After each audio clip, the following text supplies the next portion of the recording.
Hello, friends of bliss. We are back with this month's edition of What's in the Box, the last one of the year, and we are, just as the holidays do, called back home. We're joining you from Elia, a wonderful restaurant here in St. Louis that celebrated its 11-year anniversary last month.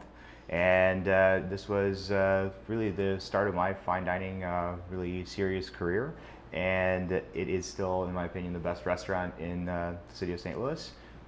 Today I'm joined by one of its amazing alumni. Many of wonderful sommeliers have passed through these doors. And today we're joined by the one and only Miss Alisha Blackwell-Calvert. Hello. Hello. Greetings and salutations. Alisha, welcome. Thank you. what do you do these days?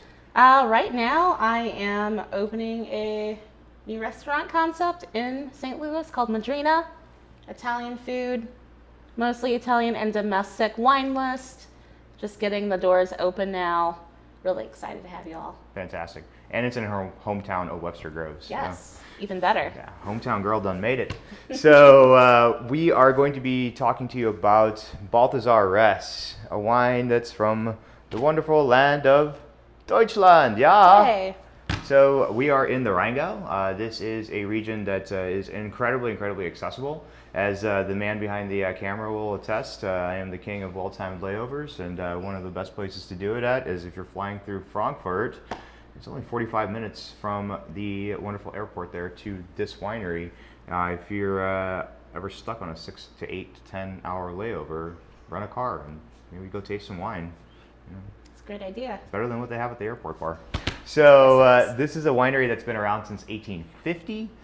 It is a totally family-run business. The Ress family is now in its sixth generation of winemakers. Stefan being the current Ress that is at the helm, and they are really at the forefront of a very new and very exciting element of German wine that I think is going to be a really huge hit in the sommelier and also consumer wine world, and that is sparkling wine. So before we get there, I thought this would be a really cool opportunity for the one and only Miss Blackwell-Calvert to show off her somm skills. Alisha, would you mind opening this bottle of wine for us? I don't mind at all. Hey! So we are going to be opening the Spätburgunder, or Pinot Noir as it's known in Germany. This is a wine that's made exactly like champagne. So what Alisha is doing is classic champagne service. She's going to present me the bottle. I'm going to say, yep, that's the one I ordered. It looks very pretty. And from there, she's going to proceed to do this as safely and as expediently as possible. In the meantime, a couple of things about Balthasar-Ress. First of all, notice how Alisha is not taking her thumb off of that cork at all, because these wines have as much pressure inside these bottles as your car tire, so please never point it at someone. She is going to be pushing down on that cork so that when it comes out, naturally wants to come out after you unscrew the foil cover, it's going to want to come out, and you're going to push down on that cork so that you basically don't have it pop out.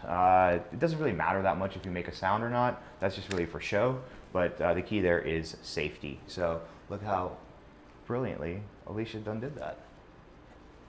You can tell. Mm-hmm. Whisper quiet.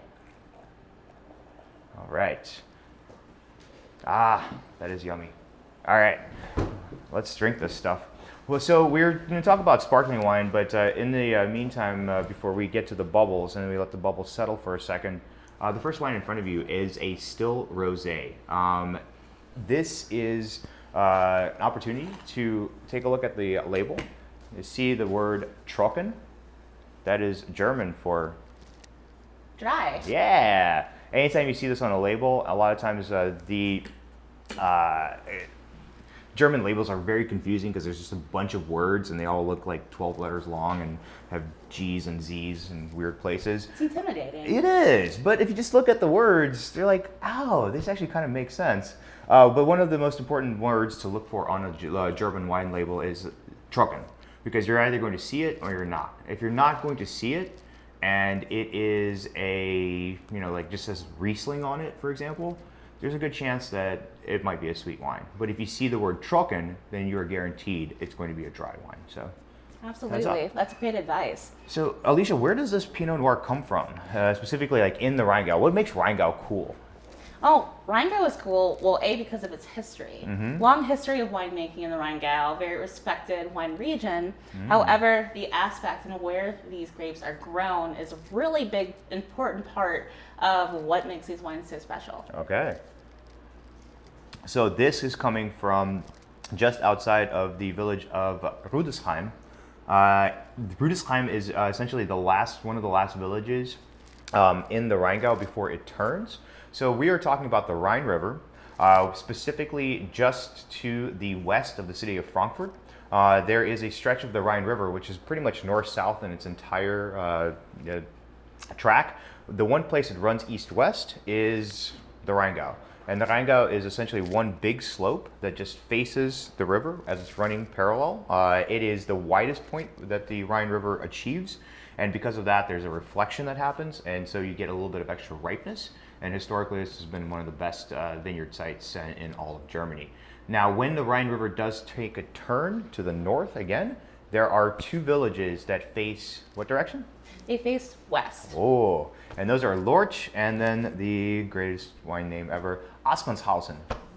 And this is where Pinot Noir country comes in. Why is Pinot Noir grown in these western facing vineyards? Yes, so those western vineyards are more exposed to sunlight. So easier to ripen your Pinot Noir. Pinot Noir is already quite difficult to grow.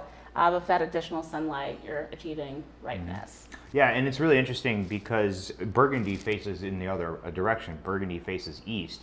But because this part of Germany is considerably further north than Burgundy, it has a longer span of daylight during the growing season. So it achieves about the same level of sunshine, but it doesn't get the direct sunshine of the early morning. It really kind of waits till the end of the day to really pop those temperatures and those sunlight hours. So the grapes achieve ripeness in a little bit of a different way, but it's really some of the best Pinot Noir that Germany produces.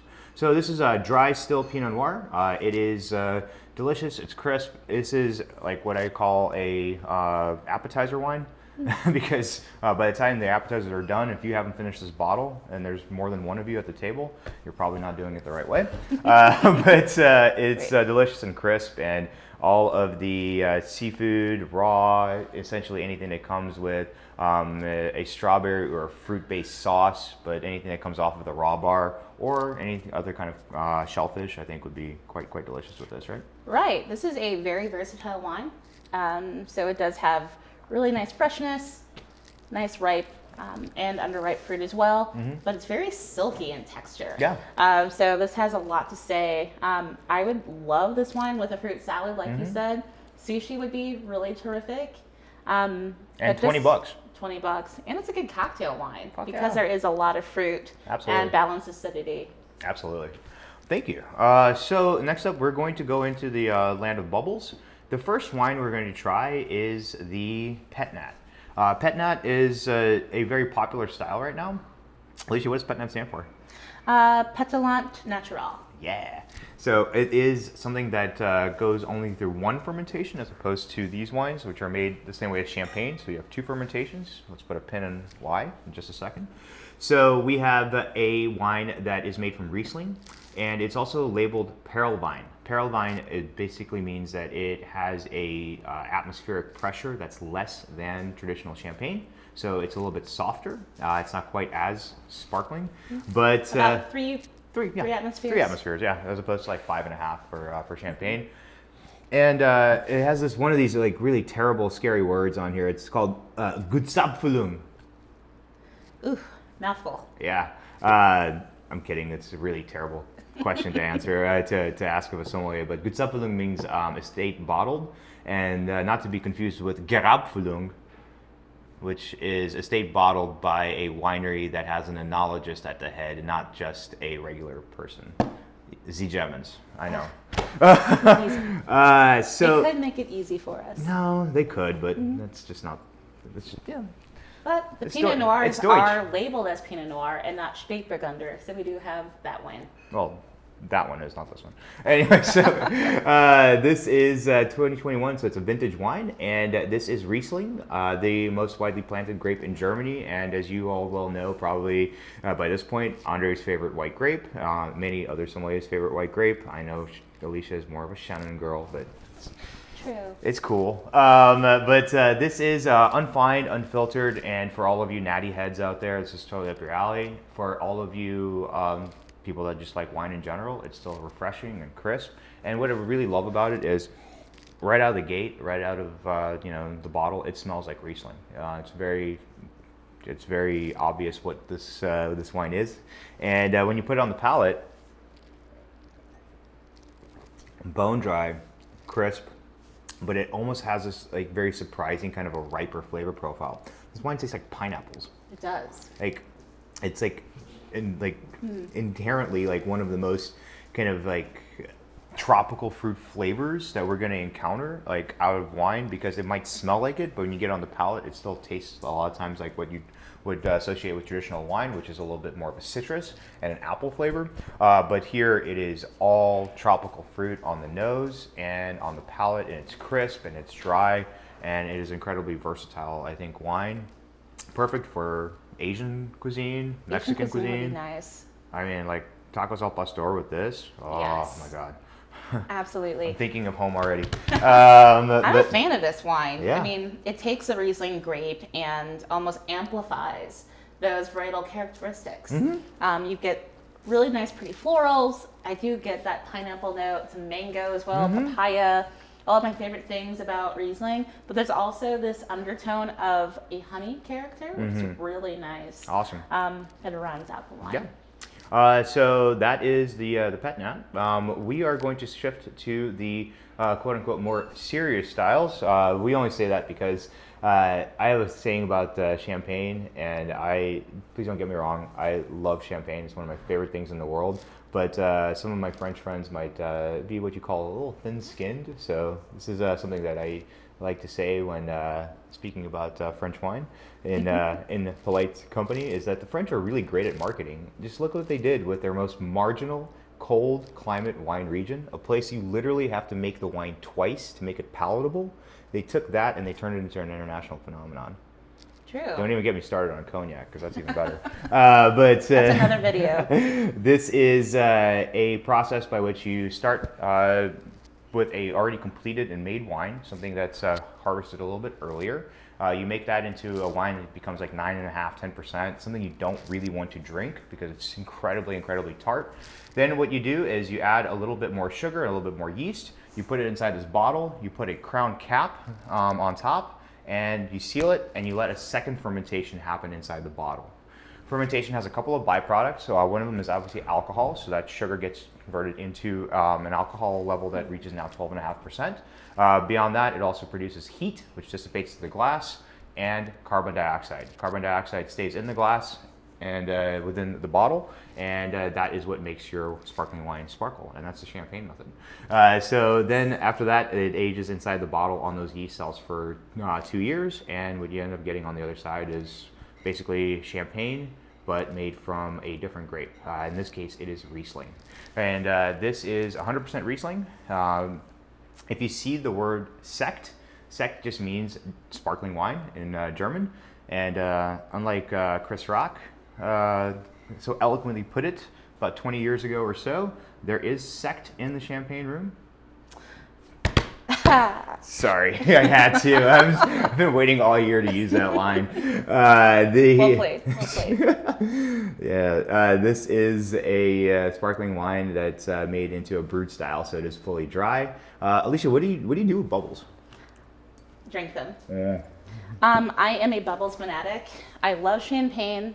It's close to my heart. But if you put this in front of me, I will be a very happy girl. You do get that Riesling character, slightly floral, nice lime zest, really expressive wine. Just so easy to drink. Absolutely. It's delicious. Right. I'm really excited about this wine. Thank you.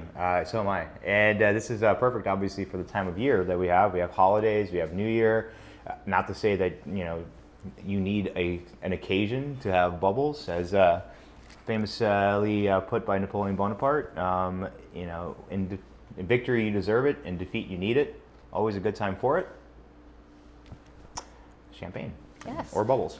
But even to make a comparison, if I'm looking for something to soften the pockets, champagne is a big blow. Something like Sect. $50, Yes, $100. very reasonable. You can have a really delicious, high quality wine at a value compared to champagne. So yeah, I'd be happy to put this in front of anyone. Well, thank you.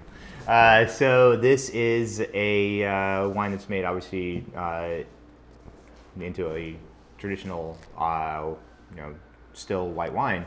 The other one is made into a rosé, and it's essentially this wine right here that is, well, it's not this wine, but these same grapes that are picked a little bit earlier, so that you can go through that process of making them into a base wine and then making it into a sparkling wine.